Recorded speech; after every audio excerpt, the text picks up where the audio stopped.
Hello everyone and welcome to the Money Man. Now this is going to be the first in a series of videos of currencies from disputed territories. Now what I mean by disputed territories is areas of the world that have chosen to break away from their mother countries and have declared independence. However, they haven't been formally recognized by the international community at large. And today what I'm going to talk about is Transnistria, or more accurately, the Pridnestrovian Moldavian Republic. Okay, so that is the Pridnestrovian Moldavian Republic. Yes, that's right, more commonly known as Transnistria. Now, after the fall of the USSR, all the satellite states of the USSR became newly independent. And what happened was there was quite a lot of tension in Moldova. And what happened was an area known as Transnistria basically tried to break away from the Moldovan state. And this resulted in a brief civil war that started in the year of 1992, and then there was a ceasefire later on that year. Moldova basically continues to claim the region and just says that it's a region with special autonomy. However, the Transnistrians say it's our own country.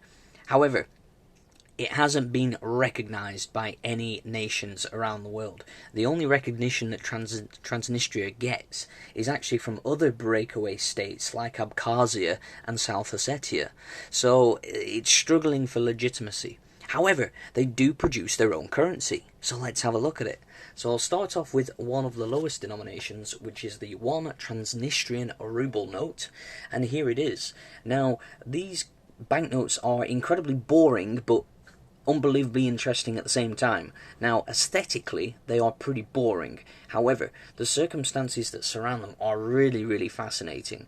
And I cannot tell you who this figure is. He's a historical figure, which the Transnistrian people claim to be a great patriotic, warrior leader of the past, but I can't tell you exactly who it is.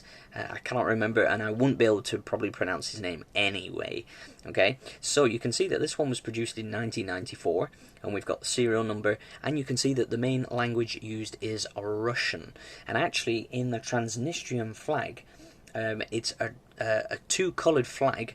They have a red stripe at the top of the flag and a red stripe at the bottom with a green stripe in the middle. And in the top left corner, they actually have the hammer and sickle. So this is an aspiring communist Soviet satellite state almost.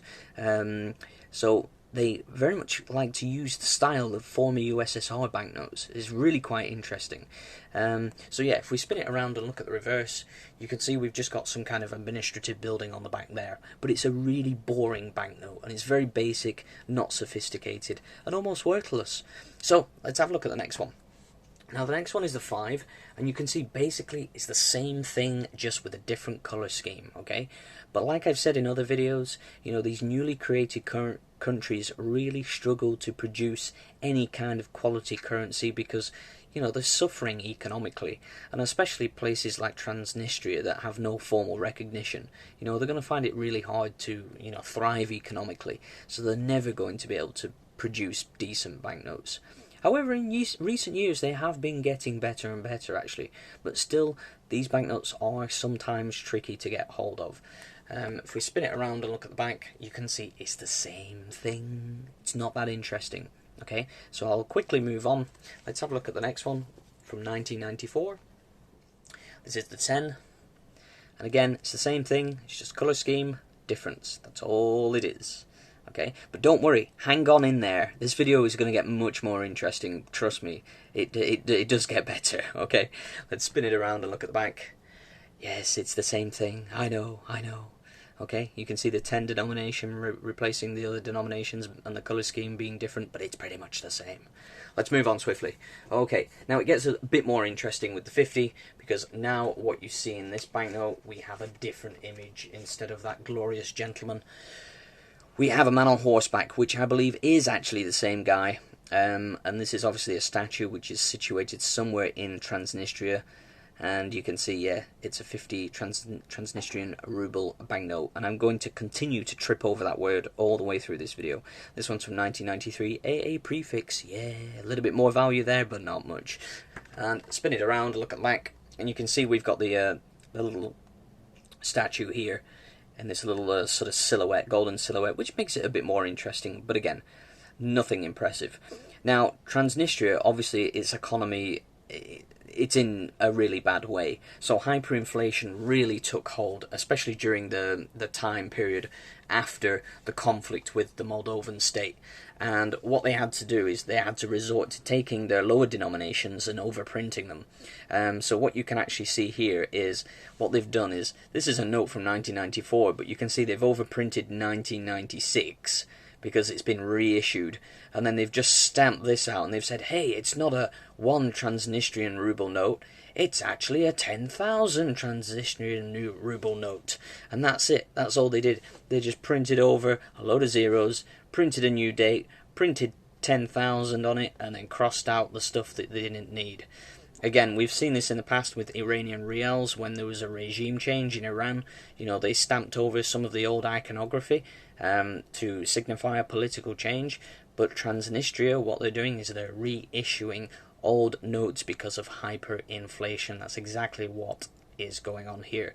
The situation has stabilized a little bit more in recent years, and they have continued to produce currency. However, they seem to be always producing currency. It's like every 2 or 3 years they bring out new banknotes. It's really bizarre. If you have a look online, you can find them floating around on eBay, and there's some many different iterations of the same different notes. If we spin it around and look at the back, it still says 1. How cheeky is that? They didn't even stamp the reverse. So you can see that they were in a bit of a rush when they did this, and they never got round to completing the process. So yeah, really sad for the people that live there, because you know their currency is basically worth nothing, especially in the mid to late 90s.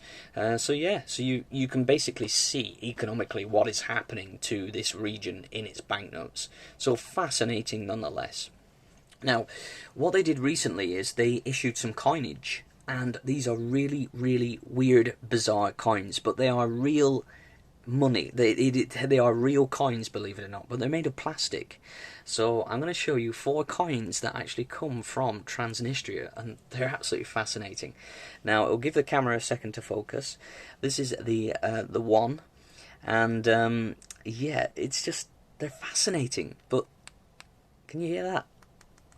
It's plastic. It's so strange. It's some of the most interesting but weird currency I've ever come across. And if we spin it around and look at the back, yeah, you can see this is how desperate the situation is. They can't even use metals to produce their currency. So yeah, that's the first one. The next one is a 3 denomination. I'm sorry, I don't know what the subunit is of the Transnistrian ruble, but here it is. Because I can't read the Russian, that's the problem. That's the problem I have. Yeah, so we got a different gentleman represented on this, and a different shape. The shapes are cool. I mean, look at it. I mean, it's so bizarre. And these were really cheap when I picked them up. I've never seen them since. And when they first came available, you know, I was so quick to get hold of them, because I thought they were really interesting and unique. The next one is a 5. Which is kind of cool. You know, you got this pentagon shape, which obviously makes sense. It's 5, pent 5, kind of cool. Yeah, really nice. But they just make me smile. They're so bizarre. And again, I'm not trying to denigrate the people of Transnistria at all. I mean no offense, but it's just kind of comical. I guess in a way it's ingenious as well, because despite the tough economic circumstances, they're trying their best to produce forms of currency. So, you know, we shouldn't really laugh at it. So I should slap myself on the wrist there. But yeah, the last one I've got for you is the 10. And here it is. And again, really fascinating. Really fascinating currency. Spin it around, you can see it's pretty much the same thing on the reverse.